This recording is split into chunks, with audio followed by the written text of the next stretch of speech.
Welcome back. We got football predictions for Week 10. We got to go. The penultimate week of the regular season, Trevor. We're going to teach you that word. Okay, Saturday. I don't like you. 8-man football. Fraser Mountain at Riverdale Christian. Fraser Mountain's last chance for a win? No. Riverdale Christian 38-23. Lancaster Baptist at Mojave. Mojave's first chance for a loss? MOJAVE. No.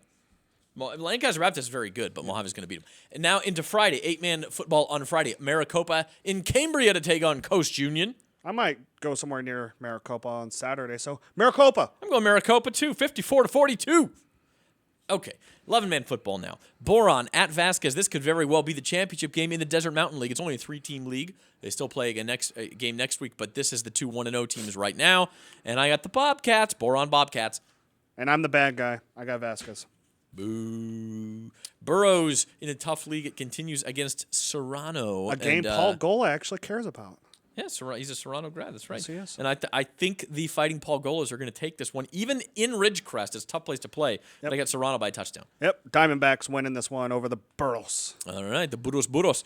Into the High Desert League. Cal City at Bishop. If Cal City wins this game and the next game Kern Valley beats Rosamond, Desert could clinch the league title, but Bishop we wins. both have Bishop winning this game. I have him winning by 16 points. And I do have Kern Valley beating Rosamond in a close game. Me too, 21-20. Rosamond coming off a big win over Cal City, but I think Kern Valley gets them this week. Desert is off, but they lead that league. Layton at McFarland. Layton, according to Cal Preps, Max Preps computer rankings, is the worst team in the Central Section in 11-man football. And, Never liked being that team. Yeah, you don't want to be that team. I think McFarland probably knocks them further down. Yep. 42-8. Porterville at Delano. Delano's having a renaissance now. They started 0-2. It looked like they weren't having a very good season. They're playing pretty well, and there's a pretty good chance they could finish 5-5 because Mission Oak's not very good, and that's who Delano gets next week. And they got their first ever EYL win last week, and they're going to get number 2 this week against Porterville. Not first ever. Come on now. Delano's been in that league for a long time. In like 4 years. But Porterville's struggling. They've lost 7 games in a row, so I like Delano. You like Delano. Yep. That was one of those games where you had 28-14, I had 30-14. Yeah. Get out of my head. I did them first. WASCO at ARVIN in the SSL. You got a surprise for us here, Mr. Horn. Upset. ARVIN Bears, first win of the season. Played a great first half against BCHS before the Eagles became the Eagles. And I think ARVIN is going to have a chance to do the same thing. WASCO, much better team at home than they are on the road. ARVIN Bears. Okay. By a touchdown. If you call this, I made your predictions into a paper airplane just to make fun of you. But if you called this, you deserve the predictions credit. bring all the milkshakes to the yard. I will give you credit. I will not buy a milkshake, but I will give you credit on Friday night. I don't buy you milkshakes for reasons, undisclosed reasons. Yep. Just keep going. Taft at Kennedy. And this game in Delano, but Taft has Robert Cozine. Dude, Robert Cozine's got 2 400-plus rushing yard games this year. This could be a tough game to call, but we both actually went with Taft here to get to 6-3 and leading into a big home game with Bakersfield Christian next week. Cesar Chavez at Shafter, and guess what? Trevor's at it again. Yep, upset Shafter 21-14. I tell you what, if you pick both of those games, it won't be a milkshake, but I'll buy you something. Chavez, I think, is going to roll. I think their defense too good for Cesar Chavez. Okay, or for Shafter. We'll do tacos. We can do that. Highland at Miramonte. Any upset here? No. We like the Scots. Although, I think there is a slight kind of hangover potential. Highland played really well in the second half against South, came up just short last week. You got to rebound and play a team that's going to play hard. They're not going to turn the ball over 6 times. Yeah, and that's really what I just think more likely is that Highland says, let's right the ship and let's look toward the next goal, which is the Division III playoffs, because they're probably not going to win the SEYL because South can clinch it this week. Move on to the next one.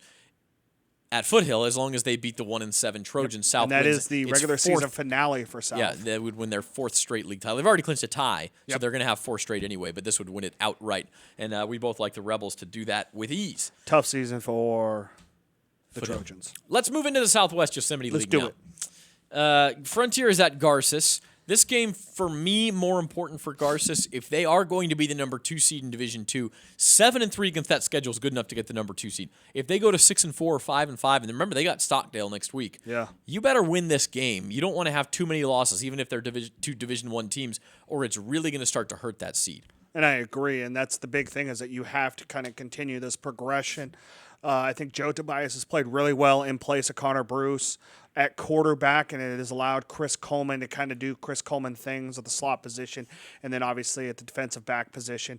If Garces is going to continue going, like you said, and get that 2 seed, because you likely Sanger is going to be the number 1, they need this win tomorrow night. And so we both expect Garces to get that win. I just think Garces is going to be able to move the ball with ease against Frontier. Frontier's defense has really struggled stopping teams this year, especially on the ground game. How much fun is Marcus Cornford this year, man? Big a lot of fun to 6'3" watch. receiver, Yeah. so fast on the track and averaging 90 yards a catch this year with Greg Youngblood toss on the ball. Did you say averaging 90 yards a catch? 90 yards a game catching is what I meant. That would be impressive. That would be bad. That would be impressive. That'd be great. The Freedom Bowl, Centennial at Liberty. Centennial had that big upset against Stockdale a couple weeks ago. They almost followed it up and then lost in double OT to Garces, and then jumped out to a 14-0 lead against BHS and lost that lead big time. So the momentum is kind of waning from that big win. Centennial could use another one before the end of the year, especially if they're going to think playoffs. They got Frontier next week, but first Liberty. Any chance Liberty's caught napping here, looking ahead to BHS, coming off of the big Garces game, sort of in between big games for Liberty? I don't even know if it's really kind of like a hangover or anything like that, or they just kind of look over Centennial, because Centennial is a good team. It's a rivalry game. It's a rivalry game, and Centennial, like you said, they play well, and they've been playing really well in league. They just haven't been able to kind of get over that hump. However, you do see this as a close game. I do see it as a close game, but I still think that Liberty is going to win this one. They're going to go to 4-0, and they're going to have a chance for a league title again next week. But it's going to be tough. For me, they're so balanced. Yeah. They do everything well. They're not exceptional in any one area really this year, but they do everything well. What are you talking about, Johnny Balderas? Well, I'm talking about in one area, maybe kick returning because of Johnny Balderas. But anyway, Centennial also very good at kick returning, by the way. You may see a return touchdown in that game. Bakersfield at Stockdale.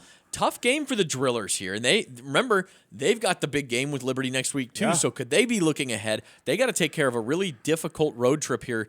And Stockdale gets 2 straight games to finish the year at home against tough opponents in BHS and Garces. Well, and Stockdale ran a totally different offense the last 2 weeks, and they have all year, because they went to kind of a shotgun wing T formation with Jalen Smith back there, quarterback, instead of Jacob Ruley, and they're running the ball so much more. And Elijah Ortiz has racked up over 500 yards on the ground the last 2 games. And one thing about Bakersfield is, even as they've won, they've kind of had that bend but don't break defense. They give up chunks of ground on the yard. Exact same thing that Paul Gola called his defense is a bend but don't break. And if you start breaking, things change. Yeah. Yep. And then on offense, they got another big hiccup this week. Brendan Hacker is out for the year with a broken hand. He's got a pin in it now, so he'll be lost. He's another, one of those top 2 offensive guards, Daniel Shoney. So that's going to be a big loss. And yet, you still take the Drillers. I do. Yeah. 35-31. Very close game. I've got 42-31, one extra touchdown for BHS, which sets up a really big game next week. Oh, yes, it does. Teams. It does. If Liberty and BHS can do this, depending on what happens with Clovis Western Central, could be a number 1 seed, could be a number 2 seed. I mean, that's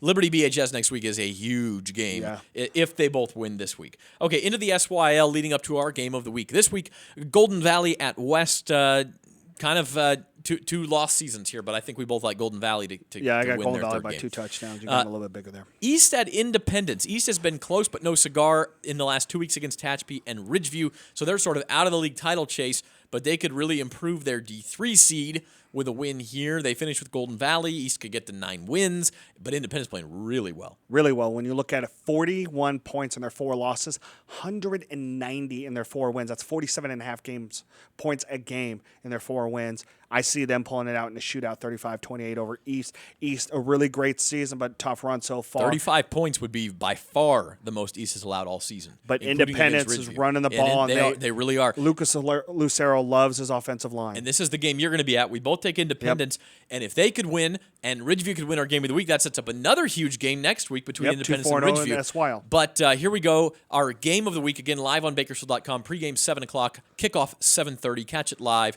TEHACHAPI at Ridgeview. We talked about it earlier. Both teams stumbled out of the gates, but they've been playing really well lately. Your pick. Ridgeview.